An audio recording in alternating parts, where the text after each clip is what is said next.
Pessoal, eu sou o professor Ari Fernando Borsetti Júnior, sou aluno da terceira turma do PROEF, Programa de Mestrado Profissional em Educação Física em Rede Nacional, Polo UFSCar. E hoje eu venho apresentar para vocês um mapa conceitual da disciplina D01 sobre as problemáticas da educação física escolar. Bom, este então é o meu mapa conceitual, com bastante informações, né, dos assuntos que foram tratados ao longo da disciplina. Pois bem, nós iniciamos aqui o nosso mapa conceitual com o objeto principal da nossa análise, que é a educação física escolar. Antes de adentrarmos as problemáticas da educação física escolar, vamos primeiro trabalhar aqui na parte superior do mapa conceitual alguns itens que são fundamentais para a gente entender, inclusive, as problemáticas que serão apresentadas a seguir. A gente começa, então, com a questão do objeto de conhecimento da educação física, né? Então, baseado nos documentos oficiais que nós temos hoje, né, como é a BNCC, e toda a legislação educacional que rege a educação do nosso país, né, tendo a BNCC, neste caso, como as diretrizes daquilo que deve ser ensinado em cada uma das disciplinas, e não seria diferente na educação física, nós trazemos como objeto de conhecimento a cultura corporal. Okay? Dentro da cultura corporal, nós temos alguns conteúdos, né, que são as áreas do conhecimento, ou os temas que serão investigados e que pertencem, né, a essa construção social, histórica, cultural. Pois bem, dentro desses conteúdos nós temos as ginásticas, as danças, as lutas, os esportes, os jogos, as brincadeiras, os conhecimentos sobre o corpo e as práticas de aventura. Então nós trazemos aqui um item, como que se manifesta essa cultura corporal? Bom, então nós chegamos às dimensões do conhecimento, ou às dimensões do saber. No caso, nós vamos trabalhar com 3 dimensões, né? Então esses conteúdos que nós falamos, que pertencem à cultura corporal, devem ser trabalhados dentro da perspectiva dos documentos oficiais, nestas 3 dimensões dos saberes. Tá? Primeira dimensão, o que se deve saber fazer, ou seja, é a parte procedimental da disciplina. Esses mesmos saberes também devem ser tratados na sua dimensão conceitual, ou seja, o que se deve saber. A gente costuma dizer que a parte teórica, reflexiva da educação física, né? São os conhecimentos sociais, culturais, históricos, né, que são trabalhados em cada um destes conteúdos e que dá significado para essa dimensão do conhecimento, que é a dimensão procedimental. E por fim, nós temos a dimensão atitudinal, que é o que se deve ser, ou seja, é relativo às ações de cada indivíduo dentro desta perspectiva do ser, né? De quem eu vou fazer, de quais são os meus valores, de quais são as atitudes que eu vou ter diante do conhecimento que vai ser trabalhado, diante dos meus colegas, diante da sociedade, diante da cultura em que eu estou inserido.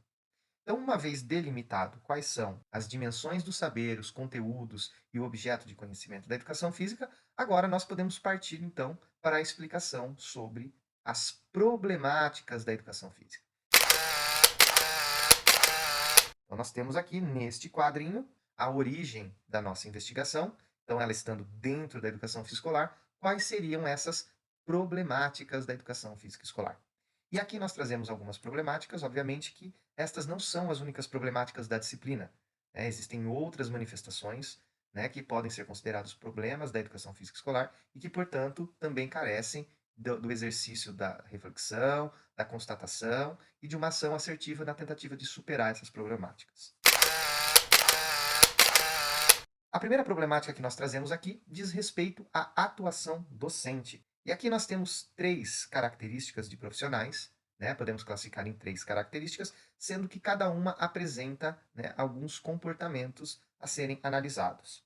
O primeiro são os profissionais com práticas tradicionais, ou seja, aqueles profissionais que teve uma formação mais voltada para o esportivismo, e por isso que nós trazemos essa seta aqui, porque dentro das dimensões dos saberes o esportivismo é o que está mais presente nas práticas dos professores tradicionais. Às vezes aparece um pouco de ginástica, às vezes aparece uma ou outra coisa de jogos, mas de maneira geral, o elemento norteador das práticas tradicionais é o esporte.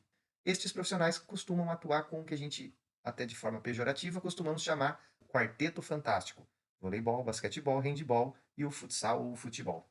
No segundo item, nós temos os profissionais que assumiram uma postura de desinvestimento pedagógico ou abandono do trabalho docente. Ou seja, aqueles profissionais que deixaram de lado a função social do educador para assumir uma postura leniente, sem o desenvolvimento real daquilo que se espera de um profissional da educação. E aqui nós também temos uma nomenclatura que geralmente é usado para designar esse tipo de profissional, que é o profissional do rola-bola. É aquele profissional que, diferente do profissional das práticas tradicionais, que embora ele invista em apenas uma temática ou um conteúdo da educação física, ainda ele possui algumas intencionalidades.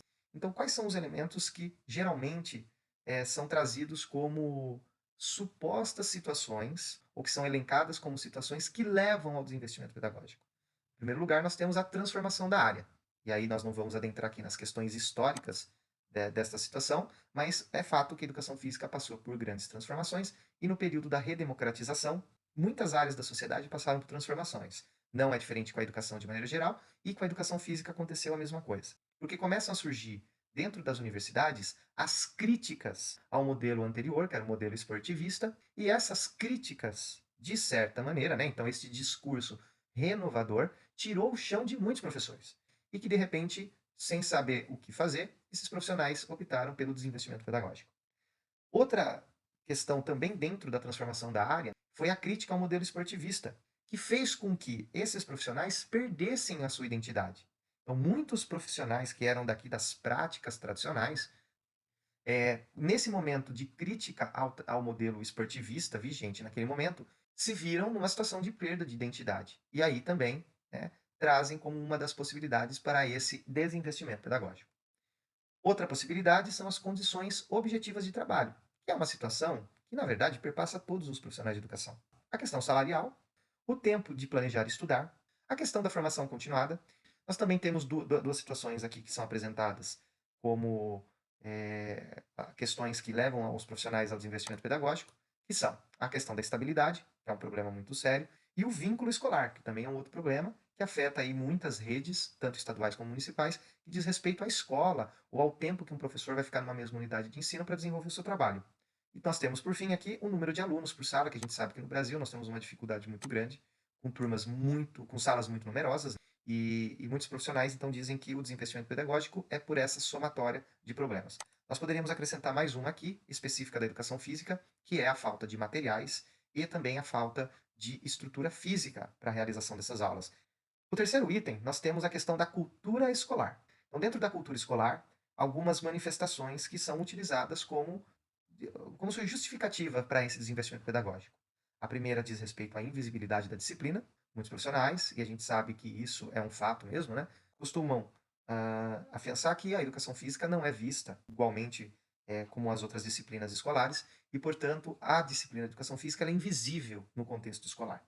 Outra questão que diz respeito à cultura escolar é o caráter funcional do abandono. Ou seja, muitos profissionais abandonam o trabalho pedagógico porque eles são premiados por isso. Olha que incrível, né? Aqui são aqueles profissionais que quebram galho na escola, carregam um armário, ficam com os alunos, desenvolvem projetos que são alheios à disciplina e que, portanto, são vistos muito bem pela comunidade escolar. Só que, por outro lado, ele abandona a sua prática docente. Isso é muito ruim, mas ele é premiado por isso. Então, tem a questão funcional desse abandono.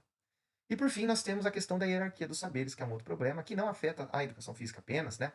Esses três itens juntos se referem a questões que são usadas como justificativa para o desinvestimento pedagógico e que estão atrelados a uma situação que são externas ao professor.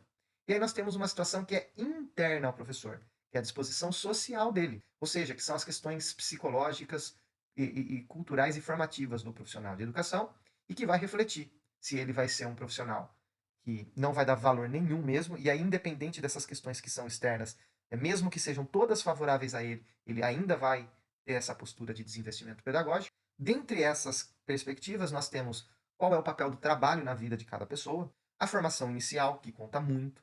Inclusive, eu particularmente acredito que uma boa formação inicial é capaz de subsidiar a formação de bons profissionais aqui com práticas inovadoras. A experiência formativa, né?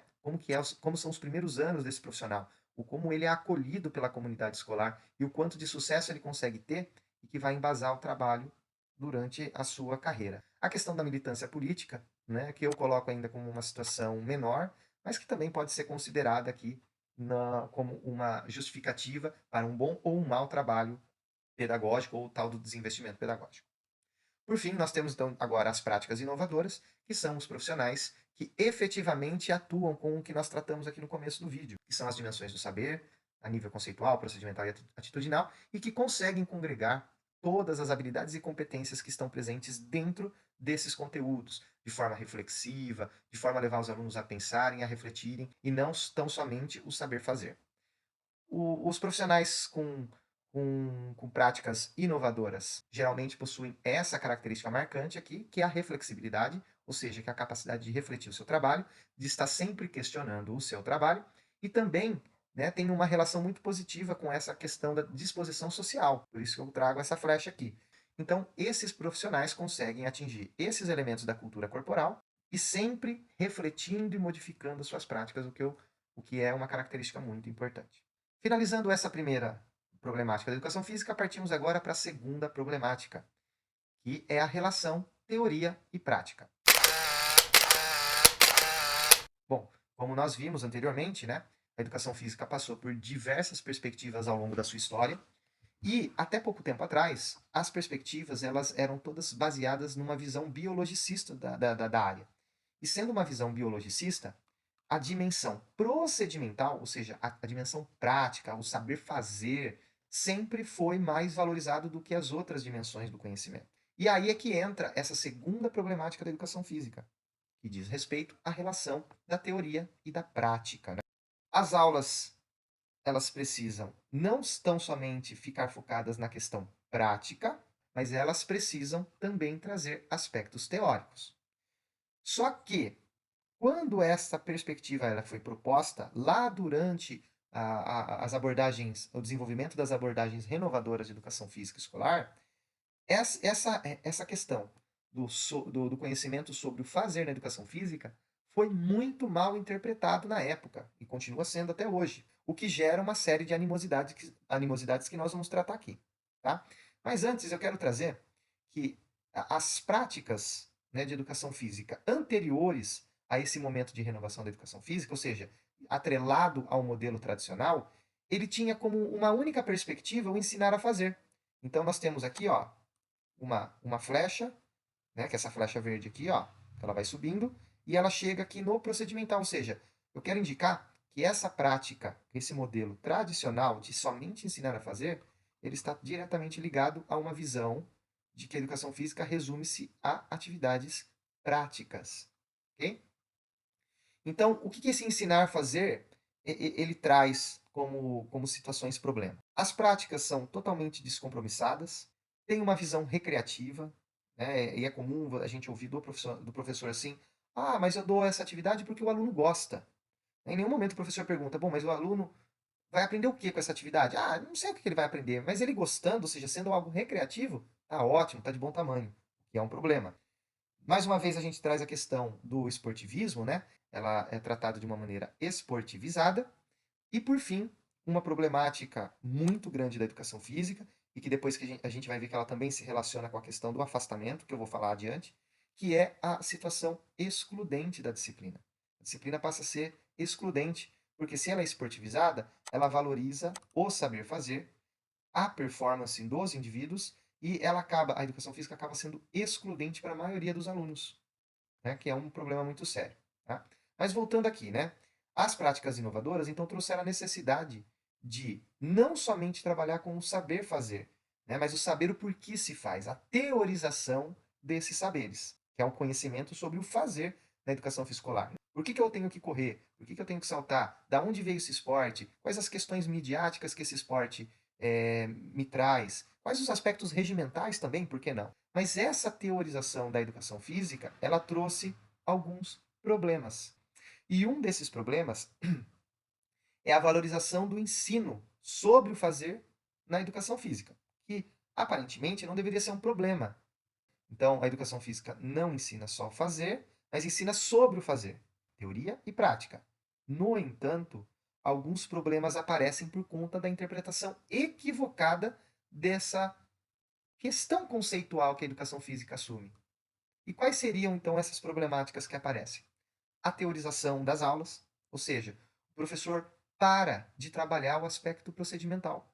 Então, se aqui no ensino tradicional a gente tem um exagero na relação do saber fazer, aqui na visão equivocada sobre o aspecto conceitual da educação física, nós temos os professores que não saem mais com os alunos.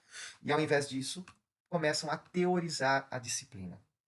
Nós temos também os métodos apostilados, onde se dá um livro, se dá uma apostila com os assuntos e o professor fica apenas nas atividades teóricas e abandona, né, toda a questão do saber fazer, que é fundamental e é característico da disciplina. O abandono das aulas práticas, como eu disse, né, então você teoriza a disciplina e começa a abandonar a parte prática, que é um contrassenso. Porque se aqui no modelo tradicional a gente critica esse saber fazer descompromissado, recreativo, excludente, esportivizado, aqui nós temos um problema que é o oposto, que é o professor que não sai com os alunos, que não, né, oferece aprendizagens no campo do saber fazer, né, que também é igualmente problemático, né? De novo, olha, a supervalorização do ensinar sobre o fazer, então está ligado a esses outros itens anteriores, e uma desconexão entre teoria e prática. Muitas vezes o professor trabalha na teoria um assunto, e aí quando tem uns minutinhos, ou quando ele vai realizar atividade prática, essa atividade prática não tem nada a ver com a teoria. Aqui também acontece uma outra relação, que eu poderia até puxar uma flechinha aqui, se possível, com a questão do desinvestimento pedagógico. Muitos profissionais que assumiram o desinvestimento pedagógico passaram a usar essa suposta teorização da disciplina como mais uma justificativa para não trabalhar, para não realizar o seu papel. Ou ter uma postura como essa que foi dito aqui, de ter uma desconexão entre teoria e prática. Aqui, ainda dentro dessa perspectiva da questão teoria e prática da educação física, nós também podemos trazer mais um item da história da educação física, que é quando começam a surgir diversas abordagens. Então, naquele período de renovação da educação física, surgem diversas abordagens, dentre elas as abordagens críticas, que possuem um apelo culturalista e que futuramente vão embasar os documentos oficiais, primeiramente os PCNs e agora, mais atual, a BNCC. O que ocorre aqui, de novo, e aí eu trago uma flecha para indicar essa situação, né? Essas abordagens, quando não estudadas adequadamente, elas podem levar os profissionais a tomarem esse caminho aqui, o caminho dos problemas, de uma hipervalorização do aspecto conceitual em detrimento ao aspecto procedimental e até mesmo o atitudinal. Então, embora as abordagens críticas venham trazer uma visão mais ampliada de educação escolar, o que a gente vê é que a má interpretação dessas abordagens pode levar a estes problemas que foram apresentados anteriormente. E aqui a gente finaliza a segunda questão em relação à teoria e prática dentro das problemáticas da educação física escolar. Pois bem, a terceira problemática da educação física diz respeito à legislação, mais especificamente sobre o que está escrito na LDB, na Lei de Diretrizes e Bases da Educação. Na LDB de 1961 e de 1971, quando aparece então a menção à educação física, esse documento compreendia a educação física como uma mera atividade e não como uma área de conhecimento. Também havia um entendimento de que a educação física, por ser pautada em aspectos biológicos, ela deveria ser consumada apenas na sua perspectiva prática. Além dessas questões que foram trazidas, outro ponto bastante polêmico e complexo da Lei de Diretrizes e Bases de 1961 e 1971 é o fato da facultatividade da participação na disciplina para alguns grupos que se enquadram nos critérios que a lei traz. Nós não vamos adentrar aqui a especificidade da lei, mas a Lei de Diretrizes e Bases da Educação, por conta da forma que ela considerava a educação física, ela também abria precedentes que alguns grupos de alunos não necessitassem participar da aula. Já na LDB de 1996 e 2003, nós passamos a ter alguns avanços. Por quê? Porque essa LDB passa a compreender que a educação física deve estar integrada à proposta pedagógica da escola. Ou seja, ela deixa de ser uma mera atividade e ela passa a ser uma disciplina, né? Ou seja, a LDB de 96 e a sua revisão em 2003 passam a compreender que a educação física é componente curricular obrigatório. No entanto, se por um lado nós temos esse avanço nas LDBs de 96 e 2003, ainda podemos considerar alguns retrocessos ou pontos polêmicos que não foram corrigidos nessa lei, que dizem respeito à questão das dispensas. Ou seja, as dispensas continuam previstas, trazendo ainda uma visão biologicista da área. A quarta problemática que nós iremos apresentar da educação física gira em torno dos temas afastamento e indisciplina. Primeiramente, vamos falar do afastamento. O afastamento é o comportamento daqueles alunos que não participam das aulas de educação física. Como todo problema, ele é multifatorial.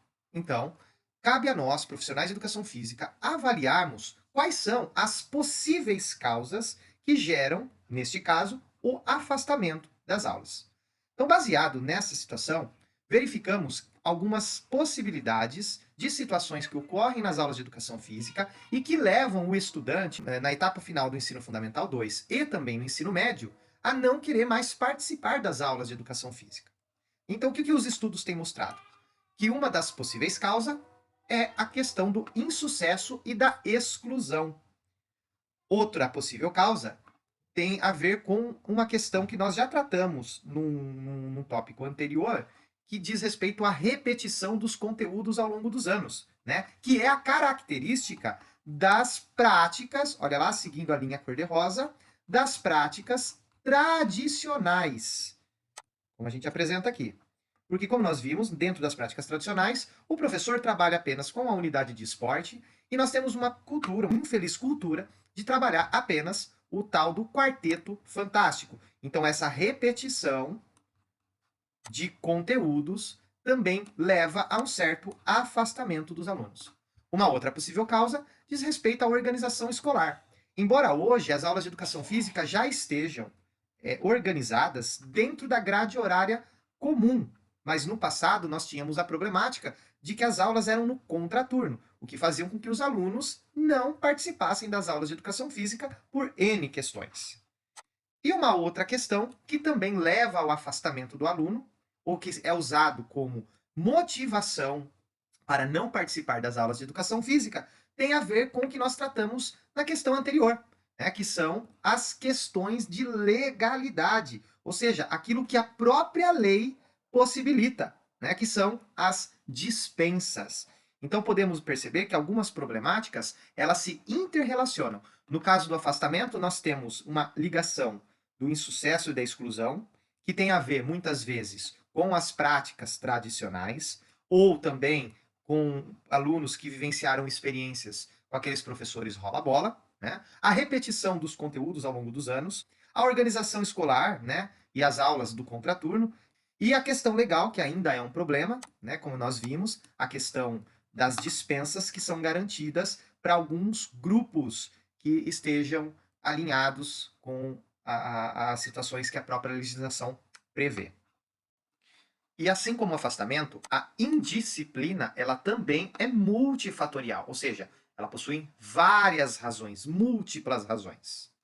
E compreender a indisciplina se faz necessário uma reflexão sobre várias situações. O contexto escolar, o contexto socioeconômico, as questões de organização curricular, o modelo de ensino, a metodologia, enfim, são várias situações que precisam ser analisadas para que nós tenhamos condições de avaliar o porquê que a indisciplina ocorre. Infelizmente, nós temos um quadro ainda em que a indisciplina fica difícil de ser resolvida, porque para o professor, a indisciplina é causada por questões sociais, culturais, familiares, e sendo sempre um problema do indivíduo. Ou seja, o professor coloca a responsabilidade naquilo que é alheio a ele. Já os alunos dizem que a indisciplina se dá porque as aulas são desinteressantes, porque os professores são relapsos e também relatam a questão do bullying, uma situação bastante presente na escola na atualidade. Já os gestores costumam culpar a família. E a família, por sua vez, creem que a escola tenha a possibilidade de impor os limites e valores para a convivência que eles mesmos, enquanto famílias, não conseguem cumprir. Então veja que o problema é bastante complexo. Nós temos vários agentes e cada um tenta terceirizar o problema. Por isso, é importante uma investigação assertiva e uma visão bastante reflexiva para que tanto o professor como alunos, gestores e famílias, trabalhando de forma integrada, consigam resolver o problema da indisciplina.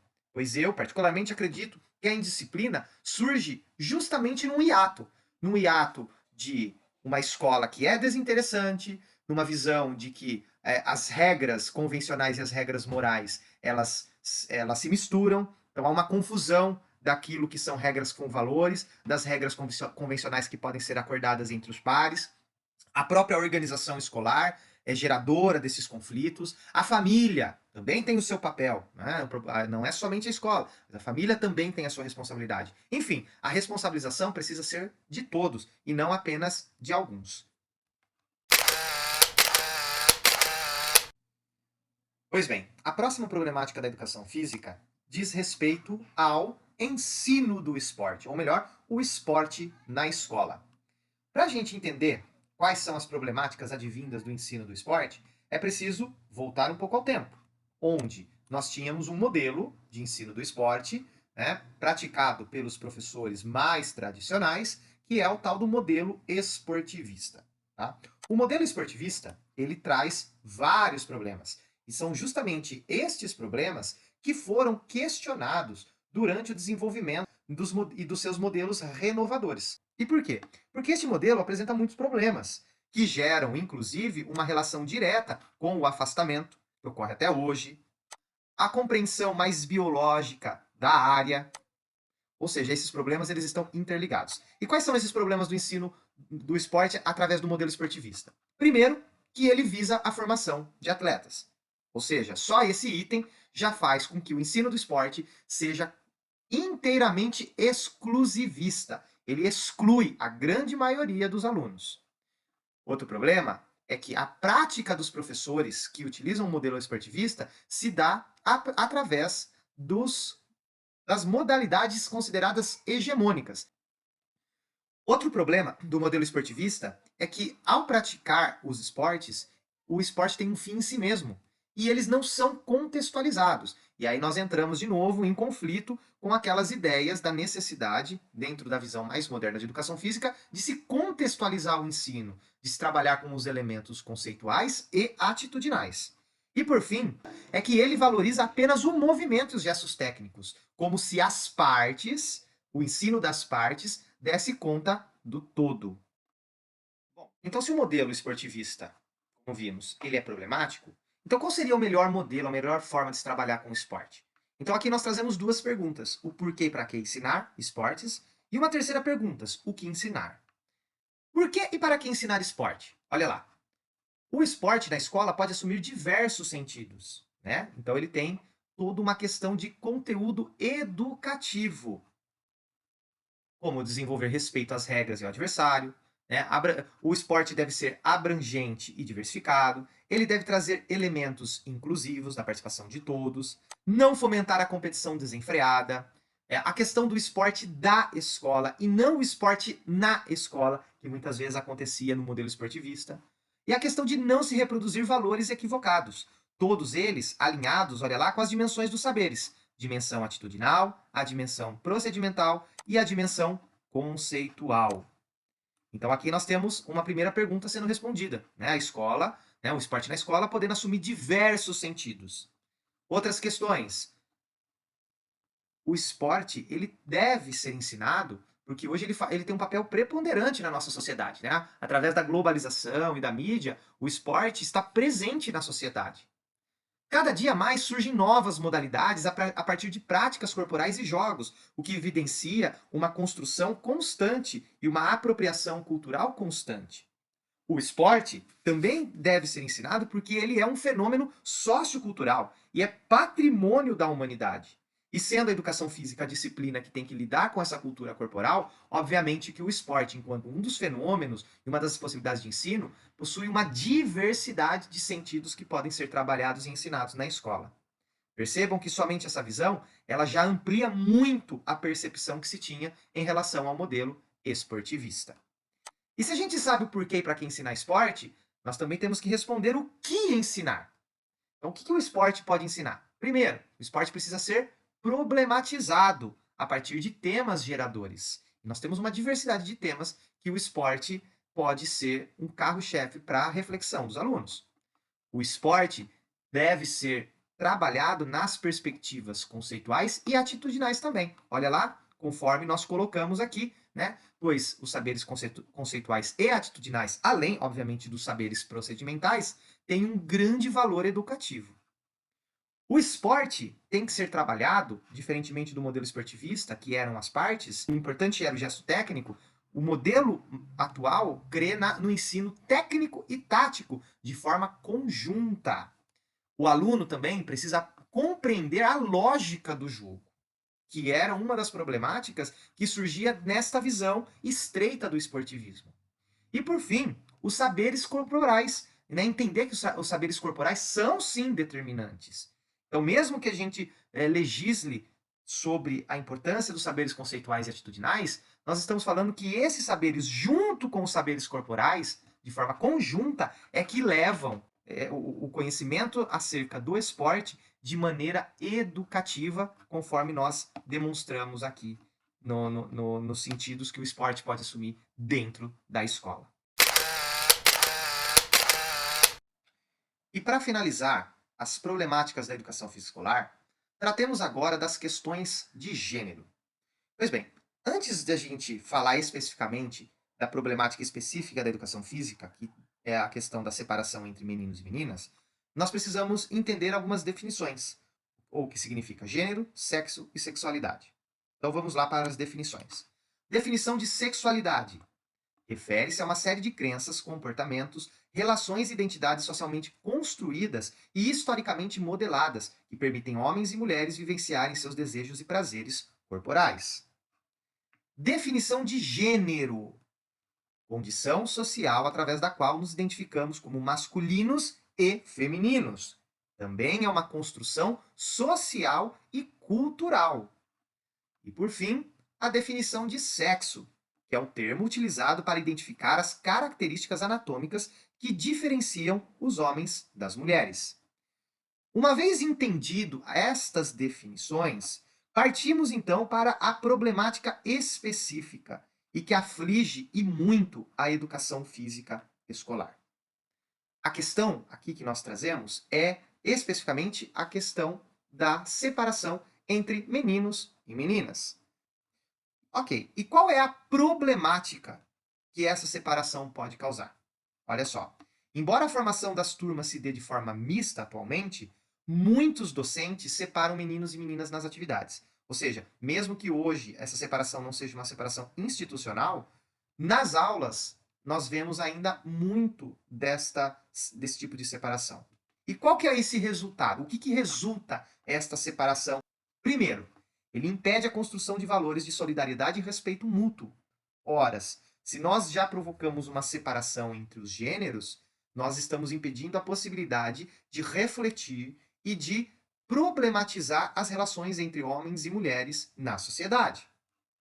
Outra questão é a subjugação dos colegas supostamente mais frágeis. Ou seja, isso acontece muito na relação de meninos e meninas. Essa separação, ela gera nas meninas uma condição de debilidade. E, geralmente, as justificativas para esse tipo de separação se dá na perspectiva biológica. E aí a gente contradiz um pouco as definições que tem das terminologias. Como no caso aqui a questão de gênero, que ela é uma construção social e cultural. E que, neste sentido, quando se apropria apenas da ideia biológica, nós deixamos de lado uma construção que é social e cultural. Qual seria, então, o melhor entendimento para essas questões de gênero na escola? Né? Bom, primeira questão. O objetivo da educação física não é promover a comparação de desempenho entre alunos. Tais diferenças devem ser entendidas como possibilidades de aprendizagem significativas e a busca pela equidade. Outra questão de entendimento. A diferenciação entre meninos e meninas é uma construção social. As experiências incentivadas ou negadas determinam mais a performance do que a própria questão biológica. Nesse sentido, nós reforçamos a importância das atividades de forma mista, justamente para que ambos, tanto meninos quanto meninas, tenham as mesmas oportunidades de experiência. Um outro entendimento é de que as diferenças biológicas não devem ser negadas. Ou seja, nós não estamos dizendo, olha só, que essa perspectiva biológica deve ser deixada de lado. Porque, sim, existem diferenças biológicas entre homens e mulheres, mas o que nós estamos querendo é que é preciso asseverar que diferenças físicas também ocorrem dentro de um mesmo sexo. Assim, nós concluímos esse grande mapa conceitual, onde nós tentamos elucidar algumas das problemáticas da educação física escolar. Espero que vocês tenham gostado. Esse foi o esquema construído para toda essa compreensão. E é isso. Encerramos aqui a nossa explicação sobre problemáticas da educação física. Valeu, um grande abraço a todos.